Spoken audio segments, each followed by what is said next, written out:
আসসালামু আলাইকুম ওয়া রাহমাতুল্লাহি ওয়া বারাকাতুহু। পবিত্র মাহে রমজান মাস আমাদের খুব আনন্দিত একটা মাস, অনেক গুরুত্বপূর্ণ একটা মাস। যেমন রমজান মাস আসলে অনেকে খুশি হয়, ঈদ হয়, ঈদের কারণে অনেক খুশি হয়, মাসে মার্কেট করে কত আনন্দ করবে, রোজা করবে, ঠিক আছে, সব কিছুই ভালো লাগে, কিন্তু চিন্তা করা উচিত যে আমাদের রমজান মাস হচ্ছে গুনাহ মাফের জন্য একটা মাস। সারা বছর মানুষ গুনাহ করে, গুনাহ করতে করতে গুনাহ একদম বেশি হয়ে যায়।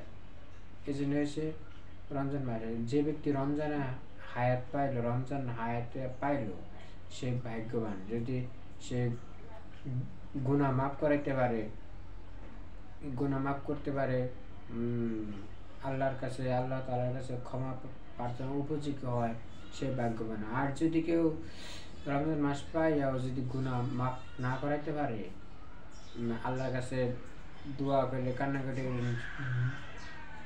গুনাহ মাফ করতে পারলো না, সে দুর্ভাগ্য কপাল, সে আর কোনোদিন মাফ হবে কিনা জানি না।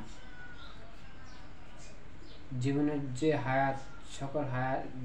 দুনিয়ার সকল সময়ের ভিতরে রমজান মাসটাই এসে খুব গুরুত্বপূর্ণ।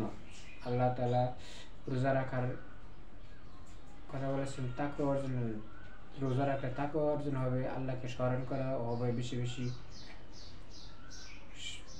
এজন্য আমাদেরকে আল্লাহ তাআলার কাছে কান্নাকাটি করে গুনাহ মাফ করাতে হবে।